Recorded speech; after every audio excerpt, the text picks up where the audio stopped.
Hey everybody, it's Rabbit. Welcome back to the channel, and today we're going to be continuing our Worst Map Ever series and looking at the newly remade Sinai map, or maps in this case. Now, there are actually two different maps. You have Sinai and then you have Sands of the Sinai, and for the purposes of this video, we're just going to call the regular Sinai map Little Sinai and the Sands of Sinai Big Sinai, because obviously the regular Sinai map is a lot smaller than the bigger one. Of course, newer players might be wondering how these two maps are connected, because at least in the current iteration, they don't seem to be all that connected other than generally being desert maps.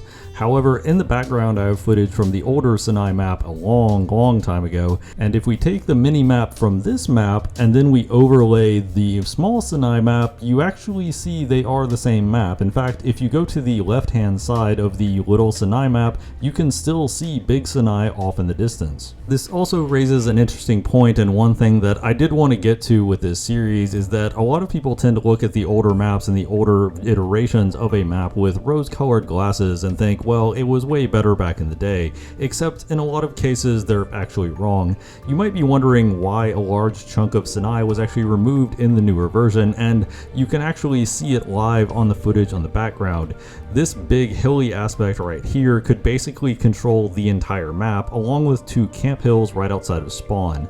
The big issue with these locations was that you could easily get to them without having to fight the other team, and then you could essentially control the entire map. Big Sinai is basically just a giant flat desert with very little cover, and this led to a lot of very samey experiences where you were fighting over the same position again and again. In fact, you can even see this live in the background. Not only am I being shot repeatedly from up top, you'll also notice that even several minutes into the map, 2 out of the 3 zones are not captured. This is because this one position on the right hand side of the map basically negated the entire rest of the map. This was actually a bigger issue in World War II era tanks, which seems kind of weird. You would think tanks with laser rangefinders would be able to use this position a lot better, but it turns out when you have 3 capture points that are spaced apart evenly and you can always see the distance to those capture points, it was actually very easy for even World War II model tanks to get the range and hit you. Ultimately, this old version of Big Sinai played like complete crap, and there is a valid reason why this part of the map was ultimately made not playable anymore, because it was just too much of a power position and it was too difficult to contest. One thing that's not immediately obvious here too is if these 2 camping positions up top of the hill want to fight each other, they have to go through essentially hull down positions. There are a wide array of camping spots up in this area that you can basically use to just stop the enemy movement or keep them from pushing you, and if you try to push at the bottom of the triangle up into the enemy, not only are you pushing into an enemy in an elevated position, but you're completely exposed to the handful of people who are actually on the bottom side of the map. So not only are these positions easy to get to without having to fight the other team, but pushing the enemy team off of them was often a bit of a chore as well. Personally, I think it's important to highlight these type of maps improvements, because while a lot of people will be quick to decry the developers as not having any idea what they're talking about, some of the changes are legitimately positive and do noticeably improve overall map flow.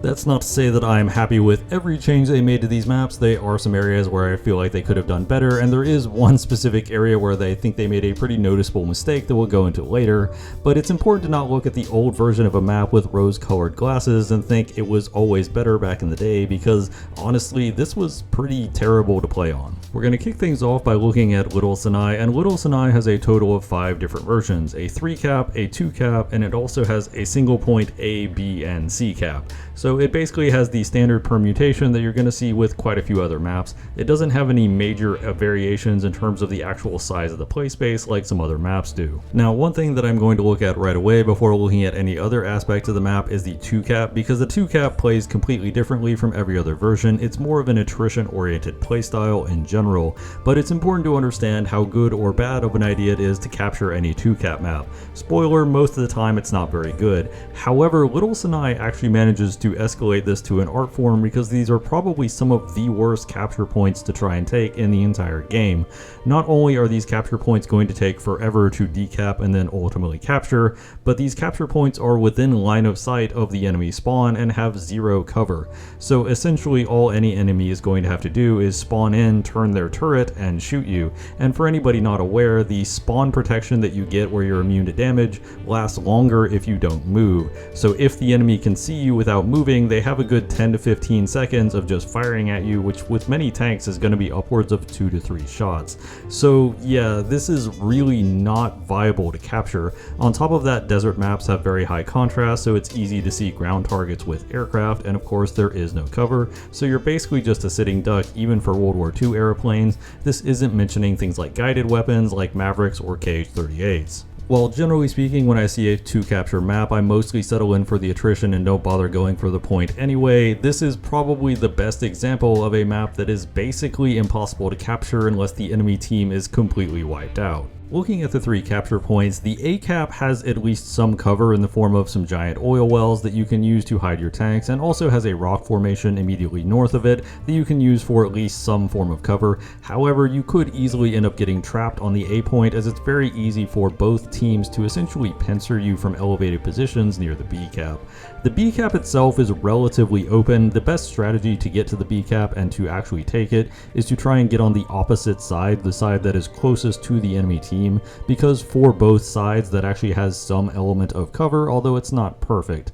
That being said, B cap is heavily watched by areas around C cap, so unless your team controls C cap, going for B cap might be a mistake. The C cap actually provides the most cover to both get to the cap and on the cap itself, so you have the least firefights you have to get into to actually secure it, but this is somewhat true of both teams, so it's actually pretty wide open for both teams to try and take control of it. C cap does have a lot of line of sights around it that can see onto the point. However, there is a nice prominent rock formation that was fleshed out with the rework that actually gives you a decent amount of cover, not the most, but it's certainly enough to work with. The movement lanes on Little Sinai are a bit weird and a bit deceptive. In order to get to A, you might foolishly think the movement lane goes straight from the capture points on the left hand side to A. However, the wide open area that is immediately to the right of A is not really suitable for this kind of jog, and you'll probably end up getting sniped on your way there by enemies in various power positions around that area. What you actually want to do is you actually want to go all the way to the left hand side of the map and wrap back around to A, and that's going to be the most common movement lane around A. In terms of B, you actually want to go to the left hand side of B so you're not getting sniped by enemies camping at C, and this is going to be one of the bigger movement lanes. There are still some positions that can see and snipe you while getting to B, but this is always something you have to be aware of when moving towards B, is that sniping from the right hand side is actually going to be your biggest problem.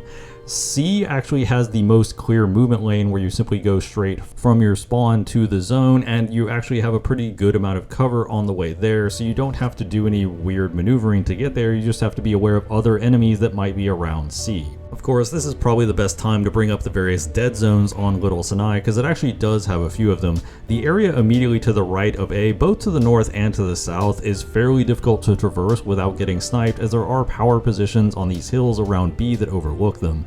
There also is a rather large dead zone to the immediate right of B, both south and north of it, that are fairly difficult to traverse without getting sniped from enemies camping at C. When you're later in the map, because these areas are so heavily recessed, you can sometimes get a good rotation, but this is really dependent on how many enemies are left and where those particular enemies are as to how useful it is. Sometimes, because these positions are so exposed, you can surprise teams by simply cutting through them because, well, the enemy team probably won't be expecting somebody to make such a suicidal run. That being said, the enemy aren't expecting it for a reason, and often it is just suicide. The big power positions that you need to watch out for on this map, as in the positions that can really dominate an area, on the left hand side, if the south spawn can take the route to the far left all the way around A up to the north spawn, this is a really powerful camping spot that can basically completely shut down the left hand spawn for the north team. Additionally, if the south spawn goes straight up and to the right, they can actually get on top of this hill here, and this hill completely overlooks the route from the north spawn to that route on the left hand side of A. So this is actually pretty common, and this makes taking the north spawn on the left hand side actually pretty dangerous, because if you take that spawn and you try to go to the route to the left hand side of A, you can very easily get sniped even at the very beginning of the match. This means that the left hand side of the map almost entirely belongs to the south spawn, and is probably just something that you want to consider giving up if you are in the north spawns. That being said, the left-hand side of the map is not entirely useless for the north spawn. There is a cluster of rocks right here that is actually difficult to contest and that you can use to overwatch A. So while it is somewhat difficult to take a point, it's not that difficult to defend it if you know what you're doing. The next set of power positions are all in this crescent around the C point. These power positions overwatch both B and the big no man's land very efficiently to the point where it's actually difficult to contest. These are high ground positions, a lot of them have hard cover in the form of rocks, and there's even a position that the north spawn can use that can shoot directly into the south spawn, assuming you can drop one or two of the buildings between you. There are also several power positions in and around the C point. Specifically, the area to the immediately left of C in the rocks is actually pretty difficult to contest, but there are also areas to the right hand side of the map and all of these different little rock formations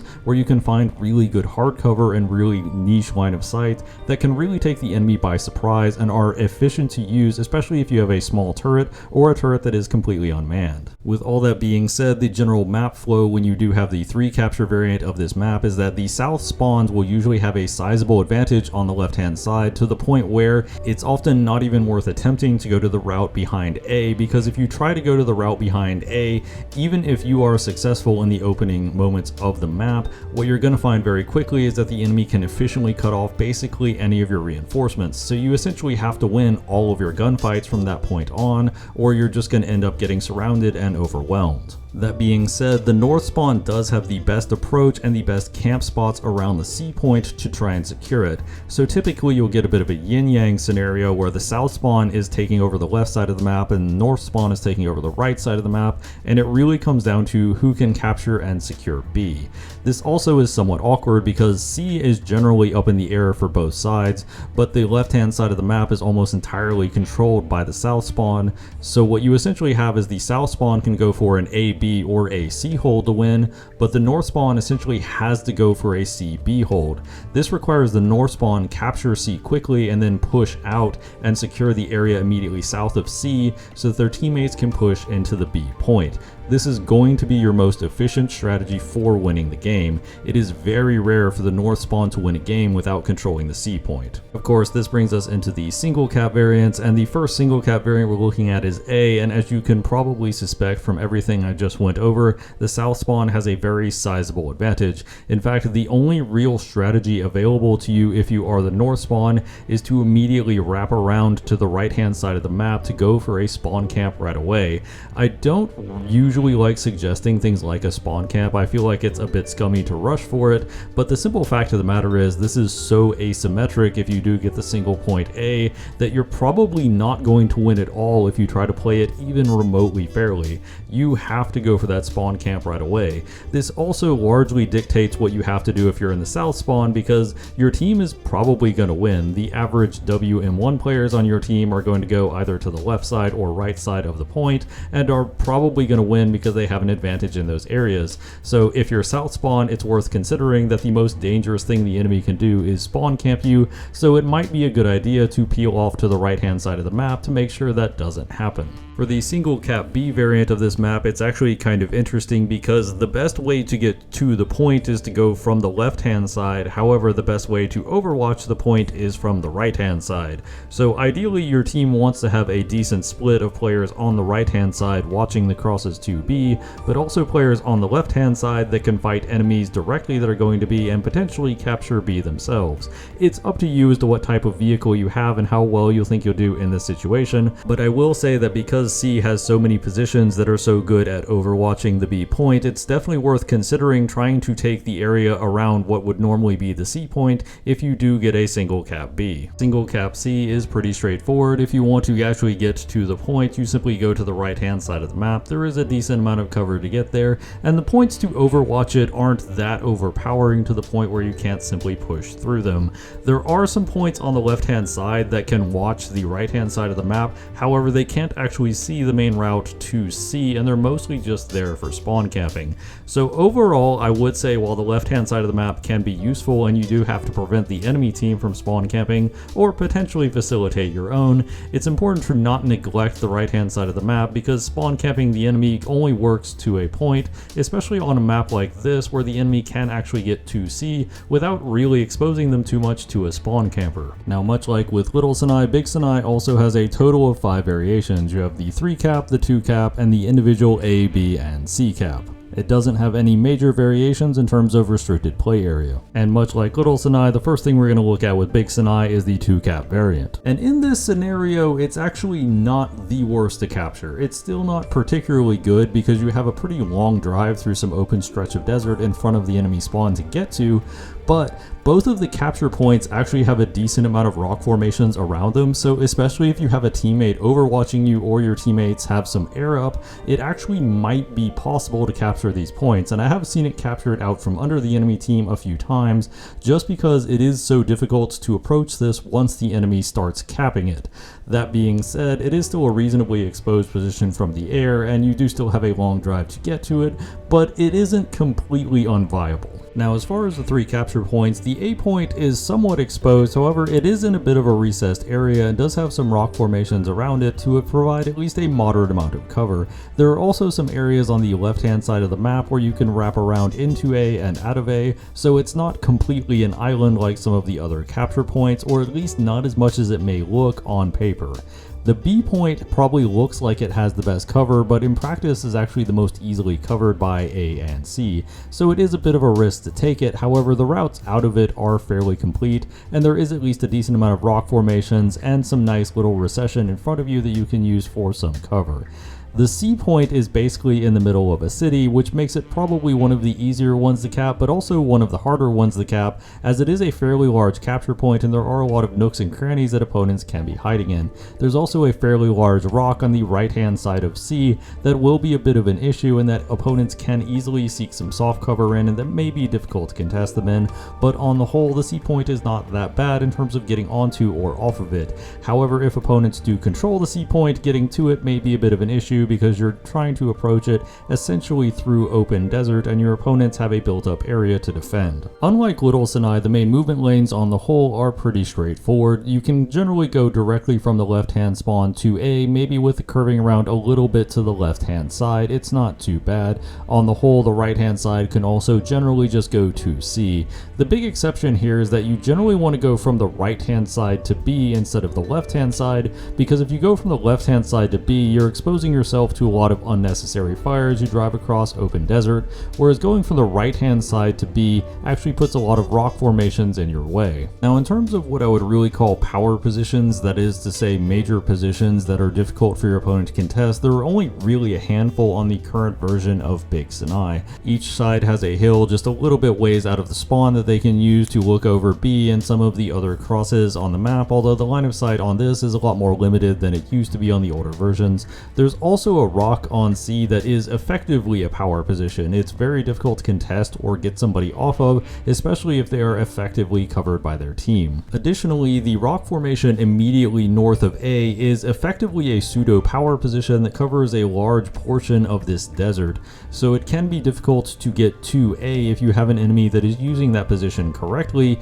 especially as they can decide their angles very easily because there's a lot of little rocks that you can use to navigate around and also get vision on enemies while not necessarily exposing yourself to fire. Of course, this does neatly bring up one of the more interesting changes to the map that they made going from the old version to the new version. In the old version of the map, there was a power position right here that you can see on the screen in the background where you could get up on top of these rocks and look directly into the south spawn on the right side. This position the developers attempted to make a bit of a fix for, and when I saw this rock in the way, I figured it was there to block line of sight, and it probably was intended to do so. However, when I got on top of this rock in the new version of the map in a T72, I realized not only does this not effectively block line of sight, but if you get on this little rock and ride it like a ridge backwards and forwards, it effectively provides cover. So not only did they not remove this power position that was kind of obnoxious, they actually made it worse. previously, in order to back off of this position, you basically had to slide all the way down to avoid incoming fire. Now you can just move backwards and forwards and use the rock that was supposed to block LOS to basically provide hard cover, so they actually made this one slightly worse. As far as overall strategies on the 3-cap version of the map, going for A is not terrible. Capturing A is generally something that won't be contested that much if you can get there, and once you capture A, it's pretty uncommon for teams to cross all the way over to take it back. However, you do end up with somewhat limited access to the rest of the map and not the most useful sightlines. In this respect, B and C are usually better scenarios to try and capture, because C gives you direct access to both B and the north spawn, and also allows you to cut off A in the process, whereas B can allow you to filter either to A or C wherever you're needed, but B can also be used to flex into a spawn camp from either side. So usually I favor going around the middle of the map near B and then going either A or C as the situation warrants, rather than trying to commit to A, although sometimes, especially if I'm in World War II battle ratings and I have a vehicle with particularly heavy armor, taking the C point also not the worst idea in the world. I simply think A point is mostly reserved for vehicles that are incredibly fast and can get both to the cap and onto the cap very quickly. Of course, there is a caveat, because there is also a caveat because the area around A is actually incredibly easy and efficient to use if you do have some of the tank destroyers with very low profile turrets or hammerhead turrets, or additionally if you're at lower battle ratings where most things don't have rangefinders and you either have A very high velocity gun, or B a rangefinder yourself, you can potentially contest enemies where the longer ranges will make them difficult to shoot back at you. That being said, A is definitely the part of the map I play the least on. The single cap A variant of Big Sinai is probably one of the more static single cap maps you'll see in the game, because getting onto A point is actually quite difficult, and if one team can rush onto it and cap it very quickly, because the attention of both teams is on these big open deserts around it, it's pretty unlikely that the other team is able to take it back. So if you do have a light and fast vehicle, quickly securing A at the beginning of the map can definitely help your team win.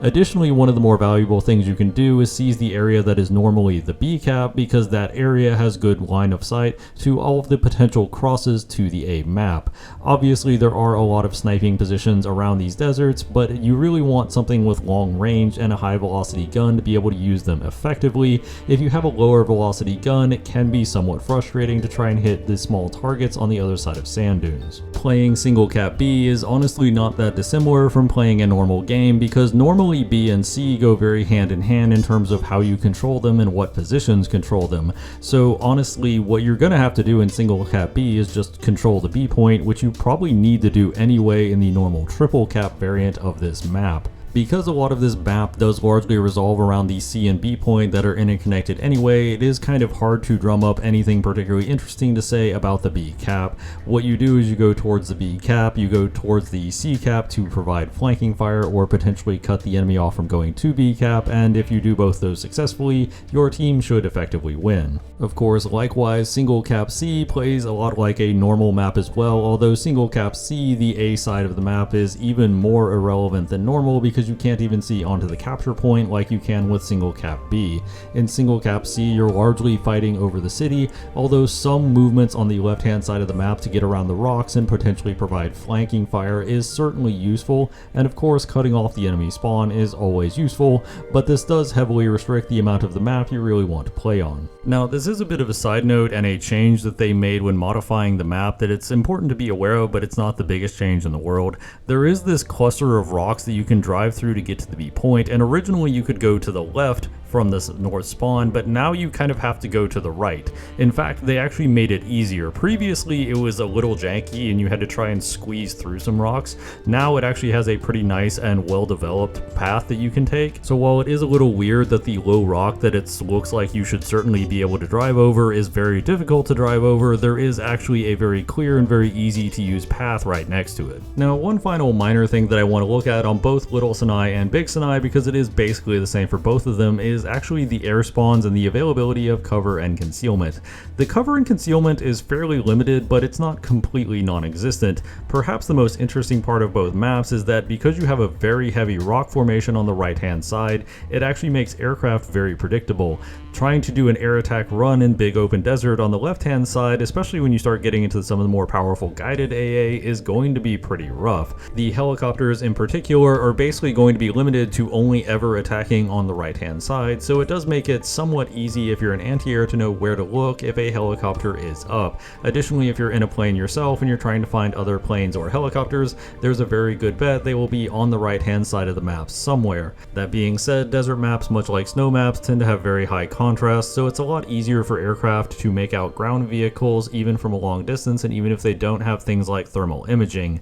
Little Sinai does have a little bit more cover than Big Sinai, but it is fairly common with the predictability of aircraft and how open the left hand side of the map is for planes to only really get off one, maybe two attack runs before another plane or an anti-air shreds them to pieces. So while it is a little on the exposed side and I wouldn't mind seeing a little bit more aerial cover, I find it's a bit of a wash. The aircraft can kill you very easily, but they also tend to die very easily as well. So going over some closing thoughts on the two Sinai maps and the changes they made to them. The first one is obviously the visual change. Previously, the rocks and the sands had very similar color, and this led to a very samey looking map, whereas now the rocks are a much darker color. They added some nice palm trees. Overall, the maps will generally look better and look more vibrant, so it is at least visually more interesting. As far as the functional changes, there were some changes on Big Sinai that closed off some movement lanes or sight lines. I don't think that's the end of the world though, as some of those were a bit exploitative. I definitely appreciate some of the more clarified movement lanes they have on Big Sinai around the B point and also on the C point on Little Sinai, as these do make it a little easier to navigate and a little less frustrating as long as you know the intended path you were supposed to take. I do feel like the devs could have telegraphed on Big Sinai the rocks around B a little easier. They didn't want you driving on them, and obviously there is the one exploit spot where you can look into the south right hand spot on Big Sinai that I honestly think they didn't do a very good job of fixing, since they kind of just made it worse. The biggest thing that I really wanted them to fix when they said they were going back and fixing the Sinai maps was actually the north spawn left hand side on Little Sinai. I really wanted them to make the cross over to the left hand side of the map a lot easier, and to the point where you wouldn't simply get sniped from the south spawn basically the instant the game started, and they didn't really do that. The biggest issue I had with Little Sinai overall, even though I generally don't mind the map, is that it is pretty asymmetric, and a lot of that asymmetry does really come from how easily the south spawn can just completely cut off access to the left hand side of the map. As for my overall thoughts on both Little Sinai and Big Sinai, both of these maps, at least for me, are fine. They're almost the definition of fine. They have a decent number of places you can go for medium range, close range, and long range engagements. They also have some decent access to the map and some places that you can go to try and make plays and make things happen, which I always appreciate. They're also fairly open and freeform. While there are technically movement lanes, there's a lot of movement within those lanes that you can use to try and make a flank happen and open the map up. The problem is the maps do have a decent amount of dead zone that aren't really worth using. They do have some pretty obnoxious fights and power positions, and there are some weird asymmetries that really hold them back from being anything more than a middle of the road map for me personally. I don't love it, I don't hate it. I would be perfectly fine if they kept both these maps as is, although obviously I would like to see a change to Little Sinai if they do get around to it. Of course, those are just my thoughts on the matter. Feel free to let me know in the comments down below. What do you think of the Sinai maps? What do you think of the remakes to the Sinai maps? Did you like the old Sinai maps where you could overwatch the entire point from one hill? I always love hearing from you guys, and I always love hearing your input. If you liked the video, you found it helpful, a like and subscribe always helps out the channel. As always, danke bitte, tschüss.